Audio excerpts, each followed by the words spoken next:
Introducing our latest case study client. This is the part 1 video where we're gonna go through step 1 of color analysis, looking at cool versus warm. This series is all part of my Be Colourwise umbrella, where I'm showing you if we are all using the same accredited system with the same objective checks and the correct colors used at each step, we all arrive at the same result. I've got 5 case study series out there now in my content, and for all of them, I have yet to see a comment disputing the result arrived at. Yay! I've got a few more things to say about the Be Colourwise series, and I'll leave that for the end of this video. So stay tuned for that. So let's jump into this person's step 1 of color analysis. But before we jump in, actually, I want to talk about her historical pictures that I shared on my Instagram and TikTok.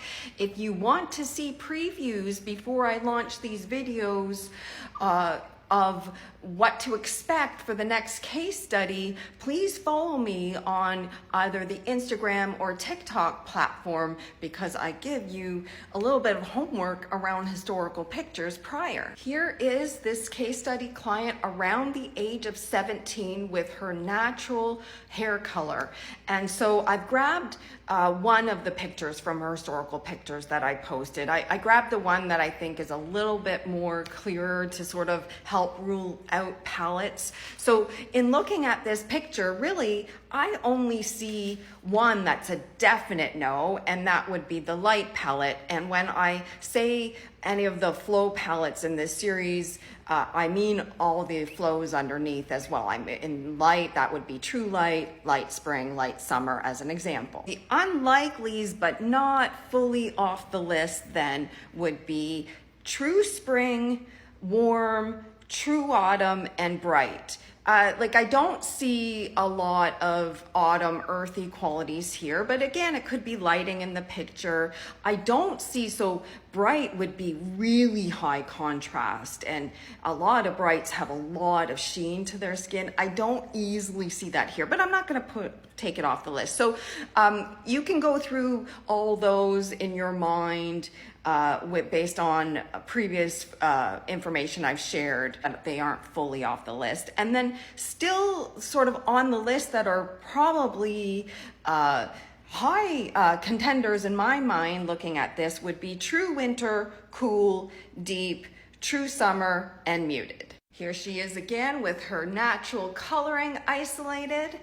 I only show you a couple color comparisons in each of these videos. I've grabbed ones that I think are the easier ones, but just be aware, in an actual color analysis, 5 or more color comparisons are done in each step. There's a look at cool versus warm on her. Remember to do each of the 7 checks individually. Started off with the virtual formats here. Here's cool versus warm. You can pause this video as we go along. On to the in-person sets, I want to just put out a reminder that ignore facial expressions, lighting shifts, and body shifts in this next set of pictures, because in an in-person analysis, those things will happen and you need to look past those and focus on each of the 7 checks individually. So here's a look at cool versus warm and cool versus warm. Comment below and share what you think she is, and tomorrow I will post part 2 where you'll find out the step 1 answer, and we'll move on to step 2 to decide her home season. Is it winter, summer, spring, or autumn? On to a little bit more about my Be Colourwise series. So the first part of this chat I'm gonna just address to if you are a color analysis content viewer or consumer. So I created the Be Colourwise series, including the checklists that are available within the services menu on my website, and also on my Instagram highlights, to help you navigate what I'm calling the color analysis Wild West.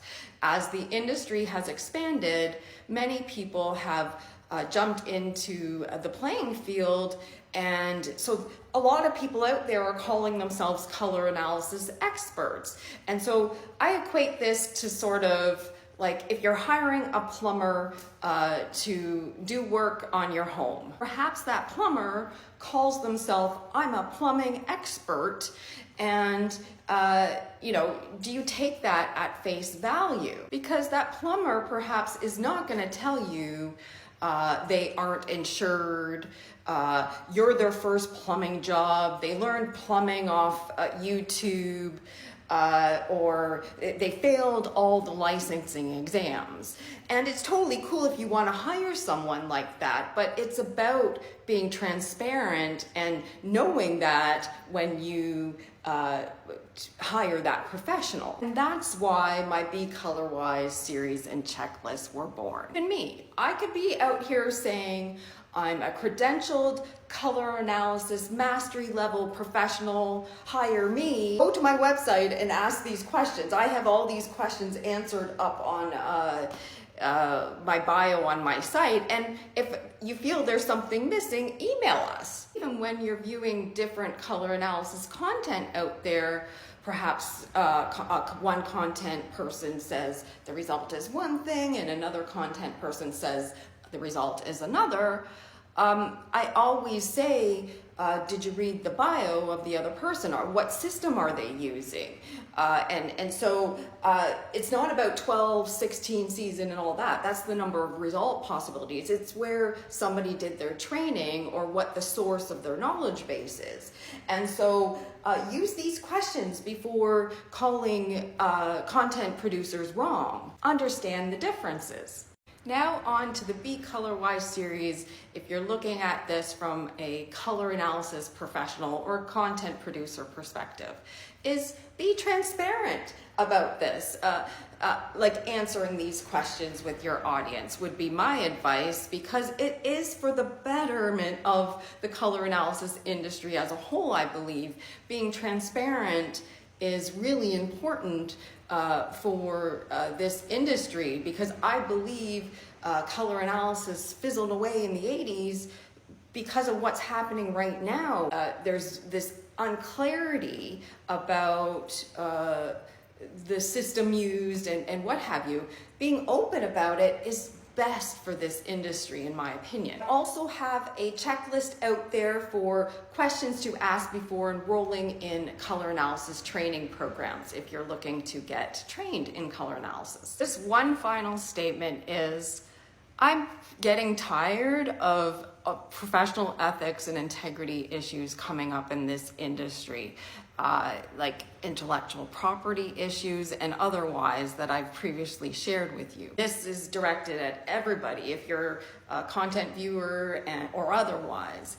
If I have blocked you from my account, it means I don't want you here. I must admit, I haven't been perfect over the years about that, because I didn't understand that people didn't realize there's questions to ask before being really hard on someone. My website even says on it, if you're a color analysis professional, there's no reason to be on my website. If you're a color analysis professional and I don't personally know you, I actually don't want you to follow me, because I want your inspiration to come from you and the training materials that you are licensed to use. I say this with so much love for you and your success in this industry. The other day, I was talking to someone who's extremely senior in this field, and I said to her, I've never looked at your website, and she said the same thing back to me. We've never historically looked at other people's websites as the source of our knowledge or the source of materials we're producing for our business. So I do ask, if I've blocked you or if you're another color analysis professional who doesn't personally know me, to not make it a habit to view my content, because I sort of don't want you here. With all due respect, I actually am thinking about you, because I want your content to come from really your heart, your own personal experience and knowledge. Again, I'm not saying I've been perfect on social media. I've just had a lot of learnings. Say what I just said with so much love, care, and passion for the color analysis industry. Yay!